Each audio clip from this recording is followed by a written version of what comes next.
खुशबू है। मेरा रंग रूप ऐसा था कि घर की चार दीवारी में सूरज की किरणें से रंग मैला हो जाता। भगवान की कृपा है कि मुझ पर किसी की गंदी नजर नहीं पड़ी थी। जिस समय मैं इंटर कर रही थी, हम शहर में रहते थे। मैं अपना फेस कवर करके ही कॉलेज जाती थी। वैसे तो मेरे घर में ही किसी बात की पाबंदी नहीं थी। मैं खुद ही अपनी मर्जी से ऐसा करती थी। मेरे दोस्त भी अक्सर मेरे घर आते जाते रहते थे और मैं भी उनके यहाँ पर चली जाया करती थी। मेरे माता पिता ने मुझे ज़्यादा आज़ादी तो नहीं दी थी, लेकिन मेरे ऊपर ज़्यादा रोक टोक भी नहीं थी। मेरे ऊपर ज़्यादा रोक टोक भी नहीं लगते थे। हमारे यहाँ लड़कियों को अकेले बाजार नहीं जा सकती थी। मेरे पिताजी जॉब करते थे और मेरी माँ घर में बच्चों को ट्यूशन पढ़ाया करती थी, क्योंकि हमें छोटे से शहर में रहते थे। इसलिए हमारे शहर में कोई गर्ल्स कॉलेज नहीं था। इसी वजह से इंटर के बाद मैं अपने घर पर ही बैठ गई। मुझे इस तरीके से घर पर बैठने से घुटन महसूस हो रही थी। मैं चाहती थी कि मैं अपनी आगे की पढ़ाई पूरी करूं, लेकिन मैं पढ़ नहीं सकती थी। लेकिन मैंने अपने पिताजी से जिद करके प्राइवेट फॉर्म भर दिया, फिर भी यह कर लिया। मैं चाहती थी कि मैं अपने आगे से ज़्यादा पढ़ूं, लेकिन ऐसा मुमकिन नहीं था। इसलिए मैंने सोचा घर बैठने से बेहतर है क्यों ना किसी स्कूल में टीचर की जॉब ही कर लूं। लेकिन इस मामूली जॉब के लिए भी किसी बड़े आदमी की सिफारिश की जरूरत थी। मैंने अपने पिता से इस बारे में बात की तो वह मान गए और कहने लगे कि ठीक है, मैं चौधरी साहब से बात करता हूँ। हमारे इलाके के एक बहुत बड़े जमींदार थे, यहाँ पर उनकी बहुत ज़्यादा चलती थी। वो पॉलिटिक्स में भी थे और यहाँ पर किसी की जॉब के लिए उनका आशीर्वाद लेना जरूरी था। मेरी माँ ने कुछ समय चौधरी साहब के छोटे भाई को ट्यूशन पढ़ाई थी। इसी वजह से वह हम लोगों को बहुत ही अच्छे से जानते थे और हमारी बहुत इज्जत भी करते थे। पिताजी को पता था कि वो हमारी जरूर मदद करेंगे और मुझे जॉब भी मिल जाएगी। आज भी मुझे वह दिन याद है जब मैं पहली बार चौधरी साहब के घर पर गई थी, तो मैंने एक चादर से अपना फेस कवर कर रखा था। सिर्फ मेरी आंखें ही दिख रही थी और मैं उनके आलीशान घर को बहुत ही हैरत से देख रही थी। उनका घर किसी महल से कम नहीं था। उनका घर बहुत ही खूबसूरत बना हुआ था। नौकरों की थी उनके घर में रेल पे लगी हुई थी और वह किसी रोबोट की तरह इधर उधर से जल्दी जल्दी काम कर रहे थे। लेकिन अजीब बात मुझे यह लगी कि उनके घर में कोई औरत मुझे नजर नहीं आई। फिर उनके घर की एक नौकरानी ने हमें एक कमरे में बिठा दिया। थोड़ी देर बाद चौधरी साहब आ गए। उनको देखकर तो मैं हैरान रह गई, क्योंकि वो बहुत ज्यादा हैंडसम दिख रहे थे। उनको देखने से ही पता चलता था कि उनके इलाके में उनका कितना रौब होगा। उनकी पॉलिटिक्स ही ऐसी ही थी और कोई ज्यादा उम्र के आदमी नहीं थे, तो एक सेहतमंद आदमी थे।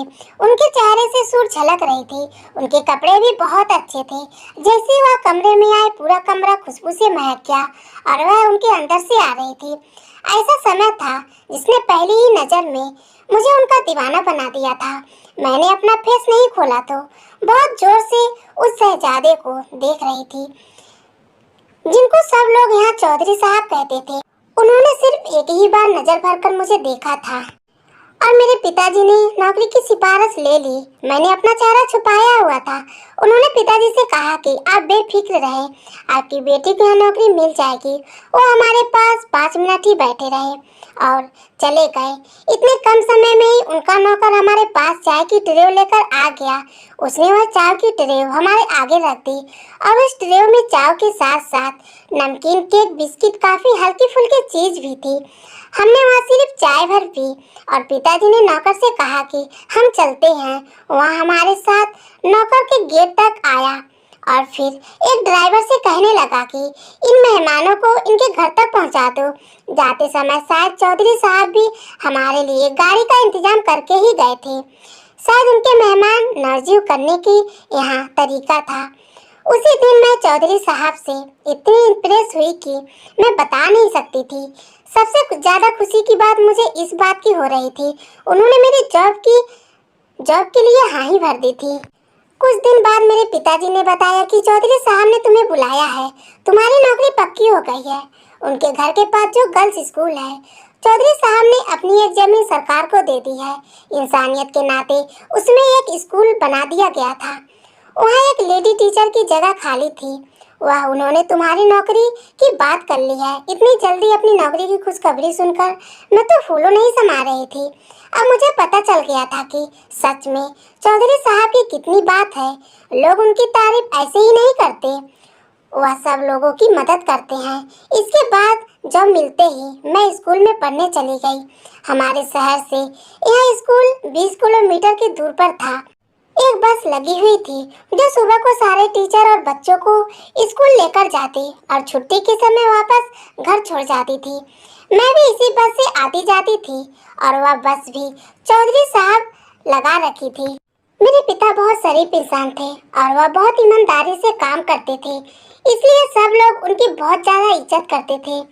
जब मैंने स्कूल में पढ़ाना शुरू किया तो किसी ने इस बात पर कोई ऐतराज नहीं किया।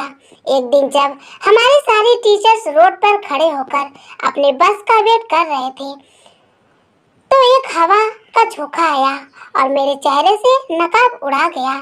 उसके पास से उसी समय चौधरी साहब भी वहां से निकलकर कहीं जा रहे थे और उन्होंने मेरा चेहरा देख लिया। अगले ही दिन चौधरी साहब हमारे घर पर आ गए और मेरे पिता से मेरा हाथ मांगने लगे। मेरे पिता को उनकी बात सुनकर बहुत ज़्यादा हैरानी हुई, क्योंकि वह सोच भी नहीं सकते थे कि हमारे इलाके का इतना इज्जतदार और इतना बड़ा आदमी मेरे घर मेरी बेटी का हाथ मांगने आएगा। मेरे पिता ने मेरी माँ से इस बारे में मशवरा किया और फिर यह सोचकर हाँ कर दी कि चौधरी साहब से शादी के बाद मेरी बेटी की किस्मत खुल जाएगी। जब मेरी शादी चौधरी साहब से हुई तो मेरे रिश्तेदार और मेरे दोस्त सभी मेरी किस्मत पर एतबार कर रहे थे। वह कह रहे थे कि आपको इसको हमारी मालकिन होगी। चौधरी साहब ने मुझे सर से पांव तक सोने से पीला कर दिया था। उनकी हवेली में बहुत ज़्यादा खूबसूरत और किस्मती। मेरे पिता ने मेरी माँ से इस बारे में मशवरा किया और फिर सोचकर हाँ कर दी कि चौधरी साहब से शादी के बाद मेरी बेटी की तो किस्मत ही खुल जाएगी। मेरी शादी चौधरी साहब से हो गई। मेरे रिश्तेदार और मेरे दोस्त सभी मेरी किस्मत पर रस कर रहे हैं। वह कह रहे थे कि आपको इसको हमारी मालकिन होगी। चौधरी साहब ने मुझे सर से पांव तक सोने से पीला कर दिया था। उनकी हवेली में बहुत ज़्यादा खूबसूरत और कीमती फर्नीचर के साथ साथ नौकरों की एक बहुत बड़ी फौज थी और बहुत ज़्यादा गाड़ियाँ भी थी। जब मैं शहर से गांव गई तो चौधरी साहब की दुल्हन देखने सारे गांव की औरतें इकट्ठे हो गई और वह मुझे बहुत जोर जोर से देख रही थी और मेरी बहुत तारीफ भी कर रही थी। चौधरी साहब की उनकी उम्र की एक बहन भी थी जिसकी अभी तक शादी नहीं हुई थी। वह उन सब के मेहमान नौजाती बहुत अच्छे से कर रही थी। गांव और शहर की जिंदगी में जमीन और आसमान का फर्क होता है। यहाँ औरत अपनी मर्जी से घर के बाहर नहीं जा सकती। किसी से मिलना जुलना और कहीं आना जाना बहुत बुरा समझा जाता है। यहाँ गांव की औरतें तो हमारे घर पर आ सकती हैं, लेकिन हम उनके घर नहीं जा सकते। यहाँ पर औरत घर से बाहर नहीं जा सकती थी। घर से बाहर झांकना तो बहुत बड़ी बात है। यहाँ तो चौधरी के घर की औरतों की आवाज़ भी बाहर नहीं जा सकती थी। हर बात पर ही पाबंदी थी। इस घुटन भरे माहौल में मेरा दिल घबराने लगा, लेकिन चौधरी साहब मेरा बहुत ख्याल रखते थे। यहाँ के नौकर भी हर समय मेरे हुक्म के इंतजार में रहते थे। मैं जिस भी काम के लिए हुक्म देती वह समय से पहले पूरा कर देते। धीरे धीरे मेरे पति की मोहब्बत मेरे दिल में आने लगी और मैं उनकी हवेली को एक बहुत खूबसूरत स्वर्ग बना दिया। इस स्वर्ग में सिर्फ मेरा हुक्म चलता था। मैं यहाँ की मालकिन थी और चौधरी साहब यहाँ के राजा थे। उनकी इतनी ज़्यादा मोहब्बत ने मेरे सोए हुए अरमान को जगा दिया। मैं पूरी तरह उनकी हो चुकी थी। अब मैं उनके बिना और वह मेरे बिना जीने का सोच भी नहीं सकते थे। चौधरी साहब मुझे अच्छी अच्छी जगह पर घुमाया फिराया करते थे। वो मुझे दूसरे शहर भी घुमाने लेकर जाया करते थे। मेरी हर चीज़ का ख्याल रखते थे। लेकिन इस गांव की पाबंदी बहुत बड़ी थी। यहाँ तक कि हमारे घर पर शहर से मेरे कोई दोस्त भी मुझसे मिलने नहीं आ सकती थी। अजनबियों की तरह मैं घर में अकेले डरे डरे रहती थी। बस थोड़ी देर के लिए मुझसे मिलने आते और जब मैं कहती कि मुझे अपने माता पिता से मिलना है तो 6 महीने बाद चौधरी साहब गाड़ी पर पर्दे लगाकर गाड़ी ड्राइव करके मुझे ले जाते। मैं अपने माता पिता के घर कुछ ही देर बैठती और वापस आ जाती। जब मेरी छोटी बहन की शादी हुई तो मुझे मेरे माता पिता के घर सिर्फ एक दिन रहने की इजाज़त मिली थी। ऐसा लगता था जैसे मैं यहाँ कैद हो गई हूँ और जैसे ही मुझे मौका मिलेगा मैं यहाँ से भाग जाऊंगी। इन लोगों को शायद इसी बात का डर था। यहाँ मेरी जिंदगी पाबंदियों में ही रह गई थी। मेरी भी पाबंदियां सिर्फ इस वजह से लगी थी कि चौधरी साहब मुझसे बहुत ज़्यादा मोहब्बत करते थे और मैं भी उनसे बहुत ज़्यादा मोहब्बत करने लगी थी। अगर मुझे उनसे मोहब्बत का एहसास ना होता तो शायद 2-3 दिन में इस कैद खाने से फरार हो जाती, क्योंकि एक दिन भी गुजारना यहाँ बहुत ज़्यादा मुश्किल था। शादी के 3 साल बाद भगवान ने हमें संतान की खुशी दिखाई। हमारे यहाँ एक बेटा और एक बेटी पैदा हुई और मैं अपने बच्चों की परवरिश में लग गई। कुछ साल बाद जब मेरी दूसरी बेटी हुई तो चौधरी साहब कुछ अलग अलग से रहने लगे और ज़्यादातर समय अब बाहर ही बिताने लगे। मैं यह सब कुछ नोटिस कर रही थी, लेकिन मैं खामोश रही क्योंकि अभी बच्चे छोटे थे। मैं हर समय उन्हीं में ही लगी थी। धीरे धीरे मुझे ऐसा महसूस होने लगा कि जैसे मैं अकेली ही रह गई हूँ और एक नौकर और एक मालकिन का रिश्ता हम दोनों के बीच रह गया है। अब वो मुझे इतनी दूर हो गए थे कि मैं उनकी किसी बात को बोल भी नहीं सकती थी। वो खुद ही अपनी मर्जी के मालिक है, जबकि मैं मजबूर थी। मैं उनके साथ को समझ नहीं पा रही थी। मैंने एक नौकर से मिलना तय की और उनके आगे हाथ जोड़े। तब उसने मेरे बच्चों पर तरस खाकर बता दिया कि चौधरी साहब शहर के कम उम्र लड़की के साथ इश्क लड़ा रहे हैं। उनको लेकर बाहर दूसरे शहर में जाते हैं और उनके लिए बहुत शॉपिंग करते हैं और उनके पीछे बहुत ज़्यादा पैसा भी खर्च करते हैं। कोई बात दिल को लग जाए तो फिर चैन कब आता है। एक दिन मैंने चौधरी साहब से पूछ ही लिया कि सुना है आप दूसरी शादी करने वाले हैं। उन्होंने जवाब दिया कि तुम अपनी जगह पर अपने घर पर हो और अपने बच्चों को संभालती रहो। मेरी जिंदगी में दखल देने की कोई ज़रूरत नहीं है। मैं मर्द हूँ, घर के बाहर हजारों काम करता हूँ और औरत को इस बात का हक नहीं है वह मर्द के बाहर की जिंदगी में दखल अंदाजी करे। अगर तुम्हें मेरी पत्नी बनकर इस घर में रहना है तो आज के बाद इस बात को अपनी जुबान पर मत लाना। यह कहकर वह चले गए और मैं 5 दिन तक वापस नहीं लौटे और अब तो हद ही हो गई थी कि वो अपनी दूसरी शादी की तैयारी कर रहे थे और मैं उनसे कुछ पूछ भी नहीं सकती थी। मैंने अपने कमरे में छुपकर रोती रहती, लेकिन आखिर कब तक मैं ऐसी घुट-घुट कर जीती रहती। एक दिन मैंने हिम्मत करके कह दिया, चौधरी साहब अगर मैं आपके दिल से उतर गई हूँ तो मुझे मेरे पिता के घर छोड़ आए, फिर आप दूसरी शादी कर लेना। मैं आपसे कोई शिकायत नहीं करूँगी। उन्होंने खामोशी से मेरी बात सुन ली, मगर मेरी बात का कोई जवाब नहीं दिया। कुछ दिन बाद वो मेरे पास आए और मुझसे कहने लगी कि खुशबू तुम आजकल बहुत ज़्यादा उदास और परेशान रहती हो। चलो तुम्हें कहीं घुमा कर लेकर आता हूँ। चलो गाड़ी पर शहर का चक्कर लगा कर आते हैं। उन्होंने काफ़ी दिन बाद घर से बाहर ले जाने की कहा तो मैं खुश हो गई। सोचा इस घुटन भरी जिंदगी से थोड़ी देर के लिए तो छुटकारा मिलेगी। मैं जल्दी से बच्चों को नहलाकर और तैयार कर दिया और फिर खुद भी जल्दी से तैयार हो गई और हम लोग शहर आ गए। जब मेरे पिता के घर के पास आए तो चौधरी साहब कहने लगे कि तुम्हें अपने माता पिता से मिले हुए बहुत दिन हो गए। गाड़ी उन्होंने मेरे घर के तरफ दरवाजे पर रोक दी और कहने लगी कि तुम जाकर अपने माता पिता से मिल लो, तब तक मैं अपने बच्चों को पार्क में घुमाकर लाता हूँ। मैं उनकी चालाकी नहीं समझ पाई। अपने माता पिता से मिलने की खुशी में मैं जल्दी से कार का दरवाजा खोला और अपने घर के अंदर चली गई। सुबह से दोपहर और दोपहर से शाम हो गई, लेकिन चौधरी साहब मुझे वापस लेने के लिए नहीं आए। मेरा सबसे बड़ा बेटा 6 साल का था और मेरी दोनों बेटियां छोटी थी। मैं अपने बच्चों को याद में बहुत ज़्यादा तड़पने लगी और रो रो कर मैंने अपना पूरा हाल कर लिया। जैसे जैसे समय बीतता जा रहा था मेरी हालत खराब होती जा रही थी। मेरे माता पिता मुझे तसल्ली देते हुए मुझसे कहते कि अभी बच्चे छोटे हैं, उन्हें लेकर कहाँ जाएंगे, तुम देखना एक दिन खुद आकर तुम्हें जरूर लेकर जाएंगे, तुम सब्र करो। लेकिन कोई माँ अपने बच्चों के लिए कैसे सब्र कर सकती है? एक पल भी अपने बच्चों से दूर कैसे रह सकती हूँ? एक दिन जब मेरे पिताजी गांव गए तो पता चला कि चौधरी साहब अपनी दूसरी शादी कर रहे हैं। मेरे पिताजी समझ गए थे कि उन्होंने मुझे घर से किस वजह से निकाला था, ताकि उसके रोने धोने से उनके रंग में भंग न पड़ जाए। मेरे पिताजी ने मुझसे कुछ भी नहीं छुपाया और मुझे बता दिया कि चौधरी साहब तुमसे छुपकर दूसरी शादी कर रहे हैं और तुम्हारे बच्चे उसकी बहन के पास हैं। जब उनका अपनी नई शादी से दिल भर जाएगा, फिर वह तुम्हें आकर खुद ही ले जाएंगे। अगर तुम चुप रहोगी तो तुम्हें अपने साथ ले जाएंगे, और अगर तुमने उनको रोकने की कोशिश की तो वह जो चाहे फैसला करेंगे। मैंने भी अपने दिल में ठान ली थी कि मैं खामोश नहीं रहूंगी, अपने हक के लिए जरूर लड़ूंगी, क्योंकि मैं इस गांव की घुटन भरी जिंदगी को उनकी मोहब्बत की वजह से ही बर्दाश्त कर रही थी। मगर अब हम दोनों के बीच मोहब्बत ही नहीं रही तो वहाँ रहने का क्या फायदा। 2 महीने बहुत मुश्किल से गुजरे थे। एक दिन चौधरी साहब हमारे घर पर आए, लेकिन वह अपने बच्चों के साथ नहीं लेकर आए थे।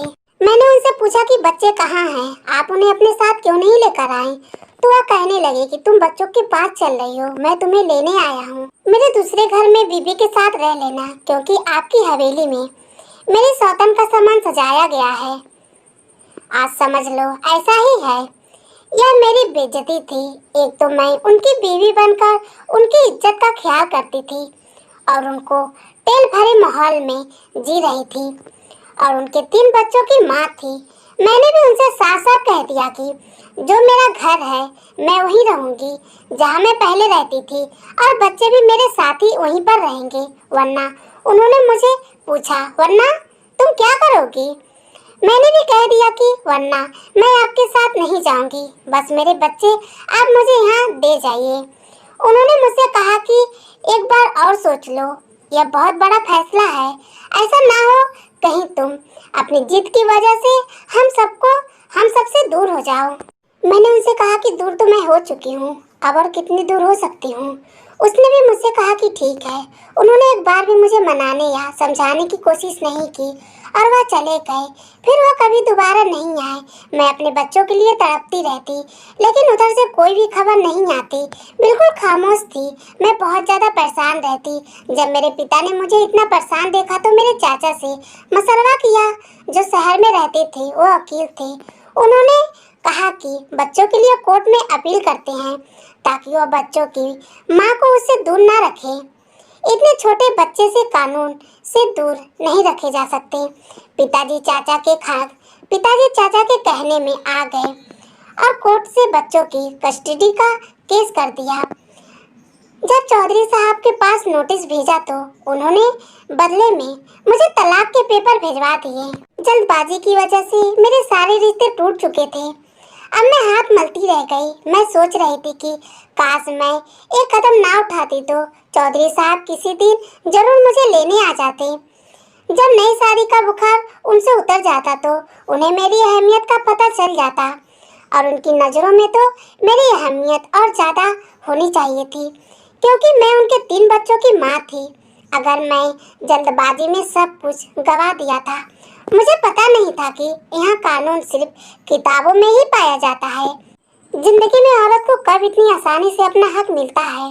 जब मुझे बच्चों की जुदाई में रहकर दौरे पड़ने लगे तो चाचू ने अदालत में चौधरी साहब पर बच्चों की कस्टडी में मुझे जाने का केस फाइल कर दिया।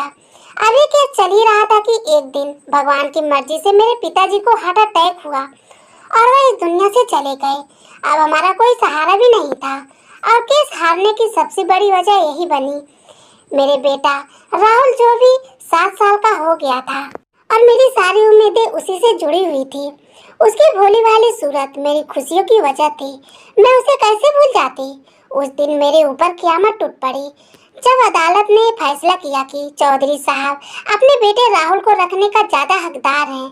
फैसले में यह वजह बताई गई कि राहुल की मां की जिम्मेदारी उठाने वाले उसके बाप का देहांत हो चुका है, और उसके घर में कोई दूसरा आदमी कमाने वाला नहीं है। उसकी मां की भी डिवोर्स हो चुकी है और वह कोई नौकरी भी नहीं कर सकती, जबकि बच्चे का बाप एक खुशहाल जमींदार और इज्जतदार और अमीर आदमी है। समाज में उसकी बहुत ज़्यादा इज्जत है। वो अपने बेटे की परवरिश बहुत अच्छे से कर सकता है। उसके अलावा यह अपनी हैसियत की वजह से उसकी पढ़ाई लिखाई भी अच्छी जगह करवा सकता है। तो आपके पास बेटे का फ्यूचर अच्छा रहेगा। और उनकी माँ बच्चों को गरीबों के अलावा और कुछ नहीं दे सकती। अगर बच्चियाँ चाहें तो कुछ दिनों के लिए अपने माँ के पास जा सकती हैं। उस समय में उनके बाप को उनका खर्चा देना पड़ेगा। मुझे अपने बेटे राहुल की जुदाई बर्दाश्त नहीं थी। मैंने अपने चाचा से कहा कि जब तक राहुल मेरे पास नहीं आ जाएगा मैं बच्चियों को नहीं लूंगी। आप कुछ करें, मुझे राहुल चाहिए। अभी फैसले की सिर्फ कॉफी ही मिली थी और जज साहब ने अपना आखिरी फैसला नहीं सुनाया था। एक दिन चौधरी साहब की गाड़ी हमारे दरवाजे पर आकर रुकी और वह गाड़ी में बैठे रहे, जबकि उनकी एक नौकरानी मेरे दोनों बेटियों को घर के अंदर लेकर आई और कहने लगी कि मालिक आपके बच्चों को मैं आपको देने आई हूँ। मालकिन मैं आपके बच्चों को आपको देने आई हूँ। मैंने पूछा चौधरी साहब कहाँ हैं, तो वह कहने लगी कि वह गाड़ी में बैठे हैं। और राहुल? मेरे सवाल को उस नौकरानी ने कोई जवाब नहीं दिया। फिर मैं रोने लगी और उसके कंधे हिलाकर बोली कि बताओ वह कहाँ है, उसे क्यों नहीं लेकर आए, जबकि अदालत के फैसले के अनुसार वह मेरे बेटे को मुझसे मिलवाने ला सकते हैं। मुझे रोता हुआ देखकर वो नौकरानी भी रोने लगी। उसने कहा कि तुम्हारे बेटे राहुल अब इस दुनिया में नहीं है। चौधरी साहब का और उनकी बहन का उनकी जायदाद को लेकर झगड़ा हो रहा था। बहन अपने हिस्से की आधी वसीयत अपने छोटे भाई के नाम लिखवाना चाहती थी, लेकिन चौधरी साहब यह बंटवारा नहीं करना चाहते थे। इसी झगड़े की वजह से बच्चों को उनकी बुआ के घर से लेकर आ गए थे और सौतेली माँ के पास रख दिया, लेकिन उनकी सौतेली माँ ने उनका ख्याल नहीं रखा। एक दिन राहुल को बहुत तेज बुखार था और छोटी मैडम ने उन्हें बुखार में नहला दिया। कहने लगी कि बुखार में नहलाने से बुखार उतर जाता है, लेकिन उस बुखार को क्या उतारना था और ज़्यादा तेज हो गया। सर्दी से उस मासूम को निमोनिया हो गया। रोने लगी और मैं होकर गिर गई। मेरी तो दुनिया ही उजड़ गई थी। मेरी माँ ने उस नौकरानी को बाहर गाड़ी तक पहुँचाया। चौधरी साहब दोनों बेटियों को हमारे पास छोड़कर चले गए थे। उसके बाद वो हमारे दरवाजे पर कभी नहीं आई, लेकिन उनकी बहन हर महीने जरूर हमारे घर पर आती थी हमसे मिलने के लिए।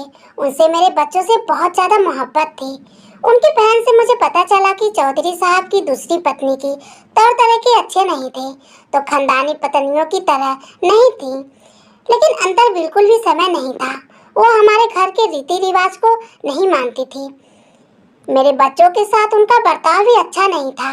उनका बिल्कुल भी ख्याल नहीं रखती थी। चौधरी साहब उनसे बहुत ज़्यादा नाराज रहने लगे और जब राहुल का देहांत हो गया तो उन्होंने उसको उनका जिम्मेदारी ठहराया और दूसरी पत्नी को तलाक दे दिया।